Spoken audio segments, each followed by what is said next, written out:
నాకన్నా ఎక్కువ పడ్డా వాడిని చూపించడానికే నా తల్లి, మన తల్లి సీతమ్మ తల్లి ఎన్ని కష్టాలు పడేది పై స్థాయిలో. సీతమ్మ తల్లి పొందిన అవమానాల కంటే పెద్ద అవమానాలను పొందుతున్నావు నీ జీవితంలో. సీతమ్మ తల్లిని తీసుకెళ్లి 10 నెలలు లంకలో ఉంచాడు రావణాసురుడు. 10 నెలలు ప్రతి క్షణం అమ్మని హింసించాడు. అలా బాధపడ్డాను, అలా బాధపడ్డానా అని ఒక ఇలా చెప్పుకున్నా. అమ్మ అయోనిజగా వచ్చింది. నీ వచ్చావా అయోనిజ? కాలేదా? గర్భవాసం చేసి వచ్చావు కదా. ఇక్కడ చిన్న తేడా. రాముణ్ణి పల్లెత్తు ఒక్క మాట అనలేదు సీతమ్మ. ఇన్ని కష్టాలు పడ్డా నువ్వు అనకుండా ఉన్నావా? ఒక్క పూట కూరగాయలు లేకపోతే తిట్టిందానివి, ఒక్క పండగ చీర లేకపోతే తిట్టిందానివి, ఒక్క వస్తువు ఇంట్లో తక్కువైతే తిట్టిందానివి, చీదరించుకునేదానివి. నువ్వు ధర్మం గురించి మాట్లాడుతున్నావా? నా అంత కష్టం ఎవరు పడలేదంటావా? అబద్ధమా నిజమైంది? అబద్ధం. సీతమ్మ తల్లి కంటే ఎక్కువ కష్టాలు పడ్డవాళ్ళు ఉన్నారా? ఆ తల్లి అంత ఓర్పుతో ఉంది. అంత ఓర్పుతో ఉండే రాముని ఒక్క మాట లేదు. వారిలోకి గబగబా దేవతలందరూ ఆశ్చర్యపోయారు. రాముడు ఇంత పెద్ద యుద్ధాన్ని చేశాడు, చేసి అలసిపోయాడు. రావణాసుడు అటు వెళ్ళాడు, రాముడు ఇక్కడే ఉన్నాడు. కొంత అలసట పొందాడు. పొందలేదు అన్నారా? రాముడు నరుడు కాదు అని అర్థం. పొందాడని చెబుతారు ఇక్కడ.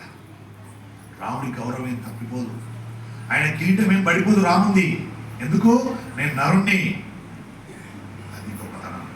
అక్కడే గంధర్వులు, కిన్నెరులు, కింపురుషులు అందరూ కూడా ఆకాశంలో నిలబడి ఉన్నారు. అప్పుడు వారిలోకి గబగబా ఒక మహానుభావుడు మహర్షి అగస్త్య మహర్షి వచ్చాడు. వచ్చి ఆయన అద్భుతమైనటువంటి ఆదిత్య హృదయాన్ని ఇస్తున్నాడు. ఆ ఆదిత్య హృదయాన్ని మనం అందరం కూడా చెప్పుకుందాం. చివరిలో ఆపదలో ఉన్నటువంటి కుమారుని తండ్రి పిలిచినట్టుగా రామా రామా రామా అని పిలిచి గురువైనటువంటి అగస్త్య మహర్షి పైనుండి కిందికి దిగి, రామా నీకు ఆదిత్య హృదయం ఉపదేశం చేస్తున్నాను, స్వీకరించవలసింది అది. కానీ నీవు పొందావంటే ఇంకా నీకు ఏ విధమైన అలసట ఉండదు. ఆ ఆదిత్య హృదయము సర్వమంగళ ప్రదమైనది. దీనిని విని చదివి నీవు అరణ్యంలో ఉన్నా సరే ఎప్పుడు భయం వేసినా చదువుకోవచ్చు, అంత రక్ష చేస్తుంది. అటువంటి మహామంత్రంను నీకు ఉపదేశం చేస్తున్నాను. అందులో నమ్మక చమకములు కూడా ఉన్నాయి. దీనిని చదువు. రావణుడు చేతిలో నిహతుడైపోతాడు. రాముడు నీ చేతిలో, రావణుడు నీ చేతిలో నిహతుడైపోతాడు. నీకు ఎక్కడ లేని పౌరుషం వస్తుంది, ఉత్సాహం పుడుతుంది అని దానిని రామునికి ఉపదేశం చేశాడు. దాని చేత రామచంద్రమూర్తి విశేషమైనటువంటి ఉత్సాహాన్ని పొంది రావణుని ఫలితాలను విడిచివేయడానికి సిద్ధపడ్డాడు. అదే సమయంలో సరమ చెప్పింది కాబట్టి సీతమ్మ తల్లి అక్కడ సూర్య భగవానుని కూడా ఉపాసన చేస్తుంది. అశోకవనంలో శింషుపా వృక్షం కింద సీతమ్మ తల్లికి సరమ చెప్పింది. అక్కడ అంత ఈ సరమ ఎవరండి? సరమ ఎవరు మర్చిపోయారా? ఎవరు? ఎవరు? రాక్షసుని పేరు మనం ఎందుకు పలకాలి కదా? ఎవరి భార్య? చెప్పుకున్న వాళ్ళని చెప్పుకున్నంత ఏం చేస్తాం మరి? అరవటం నేను అరుస్తాను, మీరు చెప్పకపోతే నేనేం చేసేది? ఎవరి భార్య? పరమధర్మాత్ముని పేరు పలకాలండి. మహానుభావుడు రాముడే ఆయనకు పట్టాభిషేకం చేసి రాజ్యాభిషేకం చేసి ఇచ్చాడు. రాముడి కంటే గొప్పవాళ్ళం మనం ఆయన పేరు పలకకుండా ఉండడానికి. మహానుభావుడు రాముడే కదా ఆయనకు పట్టాభిషేకం చేసి పలకడానికి ఏమవుతున్నారు? మరొక మారు ఎవరి భార్య? శుభంభయ్య. కాబట్టి నాయన ఆ సరమ కూడా అక్కడ సీతమ్మ తల్లి ఏమిటి? సీతమ్మ తల్లి కూడా అశోకవనంలో శింషుపా వృక్షం కింద సూర్య భగవానుడిని ఉపాసన చేసింది. ఒక పక్క రామచంద్రమూర్తికి ఆదిత్య ఉపదేశం జరిగింది, వేరొక పక్క రావణాసురుడు విశ్రాంతి తీసుకున్నాడు. మరొక వైపు లంకాపట్టణంలో ఉన్నటువంటి ప్రజలు అందరికీ రాజు మీద మిక్కిలి వైముఖ్యం ఏర్పడింది. వాళ్ళు అంటున్నారు, రావణాసురుని చెల్లెలైనటువంటి సుప్పనాతి శూర్పణక వృద్ధురాలైపోయింది. జుట్టంతా తెల్లబడి శరీరం అంతా ముగ్గు గుట్టయిపోయింది, ముడతలు పట్టిపోయింది. భయంకరమైనటువంటి వికృత స్వరూపంతో ఉంటుంది. జారిపోయిన కడుపు, వికృతమైనటువంటి ఆకారము, కఠినమైన మాట కలిగినది. అటువంటి శూర్పణఖ అందగాడు మన్మధునితో సమానమైనటువంటి ఆకృతిని కలిగినటువంటి రామచంద్రమూర్తి అంత మధురముగా మాట్లాడగలిగిన వాడు, సౌందర్య రాశి, చక్కటి నడవడి కలిగిన వాడు, సర్వమంగళ యందు ధర్మం అనుష్ఠానం చేసి ఆ రాముడిని ఏ ముఖం పెట్టుకొని కామించింది ఈ శూర్పణఖ. అసలు ఆమెకు రాముడిని పొందాలన్న కోరిక ఎలా కలిగింది? పోయే కాలాన్ని కలిగింది. ఆ రాముడు వైముఖ్యము ప్రదర్శిస్తే అంత కక్ష పెంచుకొని చిట్ట చివరకు సీతాపహరణకు దారి తీసినట్టుగా రావణాసుని మనస్సు వ్యగ్రత పొందేటట్టుగా మాట్లాడింది. మాటలను అలా మార్చి చెప్పింది శూర్పణఖ. రావణుడు ఎంత మూర్ఖుడు! రామచంద్రమూర్తి అరణ్యంలోకి వచ్చి 14,000 మంది రాక్షసులను, కరదూషణాదులను, త్రిశుడిని ఆయన ఒక్కడే సంహరించాడు. వచ్చిన వాడు పరమధర్మాత్ముడు, గొప్ప పౌరుష పరాక్రమం ఉన్నవాడు అనడానికి ఆ నిదర్శనం చాలదా? అది తెలుసుకోలేకపోయాడు రావణాసురుడు. ఆయన పట్ల మనము అపకారము చేయకూడదని సంధి చేసుకుందామన్న ఆలోచన రాలేదు. శూర్పణఖ మాట విని సీతాపహరణం చేయడానికి వెళ్ళాడు. అప్పటికే రాముడంత బలశాలి అని అనుకుని ఉండకపోవచ్చు. కానీ అక్కడే రాజ్యభ్రష్టుడై అన్నగారి చేత తరమబడి ఋష్యమూక పర్వత శిఖరం మీద కూర్చున్న సుగ్రీవుడిని రక్షించడం కోసమని ఆయనతో స్నేహములు చేసుకున్న వాడై వారిని ఒక్క బాణంతో సంహరించి స్నేహములకు ఒక ఒప్పందము నిలబడి సుగ్రీవుడు రాజ్యమందు ప్రతిష్ఠించిన వాడై రావణాసురుడి కళ్ళు తెరుచుకోలేదా? అప్పుడైనా తెలుసుకోలేదా రావణాసురుడి కళ్ళు? పోనీ అప్పుడు వినలేదు.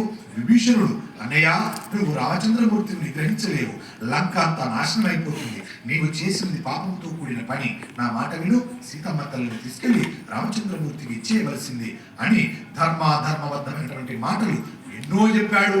అప్పుడైనా వినలేదా విభీషణుడి మాట? ఆ మాటలు కాని రావణాసురుడు విని ఉంటే ఈవేళ ఈ లంకా పట్టణంలో ఇంత చేటుకాలం వచ్చునా?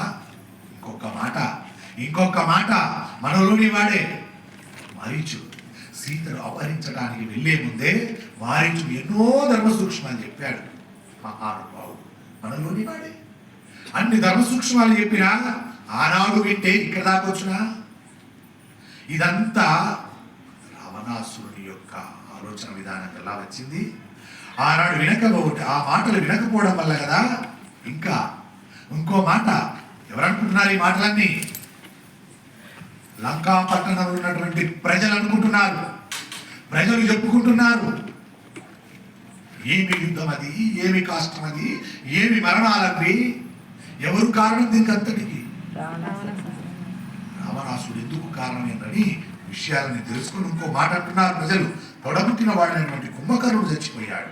తదనంతరం తన కుమారుడైనటువంటి నరాంతకుడు మొదలైన వారందరూ, అక్షకుమారు ఇంద్రజిత్తు కూడా చచ్చిపోయాడు కదా. ధాన్యమాన కుమారుడైనటువంటి అతికాయుడు, ఆ తర్వాత మహోదరుడు, మహాపార్షులు అందరూ మరణించారు. ఆఖరికి తన కొడుకు ఇంద్రజిత్తు కూడా లక్ష్మణుడి చేతిలో మరణించాడు. ఇంతమంది మరణించిన తర్వాత అయినా వచ్చిన వాడు సామాన్యమైనటువంటి నరుడు కాడన్న అనే విషయాన్ని ఆలోచన రావణుడికి రావడం లేదే. ఎంత దూర్పుడి రావణాసురుడు! ఇలాంటి రావణాసురుడు ఏలుబడిలో మనం బ్రతికామా? ఎంత విచిత్రమైన విషయం ఇది! ఒకనొకసారి దేవతలందరూ కూడా రావణాసురుడు చేస్తున్న ఆగడములను భరించలేక అందరూ కలిసి చతుర్ముఖ బ్రహ్మ దగ్గరికి వెళ్ళారు. అయ్యా, రావణాసురుడు చేస్తున్న ఆగడములు భరించలేకపోతున్నాం, మీరు వరములు ఇచ్చేశారు. నరవానరుల చేతిలో తప్ప మరెవరి చేతిలోనూ వానికి చావు లేదని అన్నారు మీరు. ఇవాళ వాని వద్దకు వెళ్ళి నిలబడగలిగిన ధైర్యం ఎవరికి లేదు. సముద్రుడు కూడా కెరటములతో వాణి ఎందు నిలబడలేక భయపడుతున్నాడు. సూర్యుడు గట్టిగా ప్రకాశిస్తలేకపోతున్నాడు. చంద్రుడు చల్లగా వీయలేకపోతున్నాడు. దిక్పాలకులందరూ భయపడుతున్నారు. శాసిస్తున్న స్థితిలో ఉన్నాడు రావణాసురుడు. అటువంటి రావణాసురుని చేత లోకములన్నీ పీడించబడుతున్నాయి. కాబట్టి మాకేమిటి ఉపశాంతి? మేము ఎలా జీవించాలి అని చతుర్ముఖ బ్రహ్మని అడిగారు దేవతలందరూ. వాళ్ళందరూ వెళ్ళి తపస్సు చేత బ్రహ్మని సంతోషపెట్టారు. అప్పుడు బ్రహ్మ అన్నాడు, నేను ఇవాళ నుంచి ఒక కట్టుబాటు చేస్తున్నాను. ఈ దానవులు, రాక్షసులు 3 లోకములలోనూ తిరుగుతూ ఉంటారు, ఒక చోట ఉండరు. దాని వలన మీకు కొంత ఉపశాంతి కలుగుతుందని చెప్పాడు. ఆయన మాట వలన దేవతలు పూర్తి ఉపశాంతిని పొందలేదు. రావణుడు ఎలా మరణిస్తాడని బెగ్గబెట్టుకొని వాళ్ళు పరమశివుని ఉద్దేశించి తపస్సు చేశారు. త్రిపురములను తన కంటి మంట చేత నశింపజేసేవాడు, ఆ ఒక్క ఆశ్చర్యమైనటువంటి బాణము చేత కొట్టబడిన వాడైనటువంటి త్రిపురాంతకుడు పరమశివుడు దేవతలందు ప్రీతి పొందాడు. వృషభ వాహనుడైనటువంటి పరమశివుడు ప్రత్యక్షమయ్యాడు.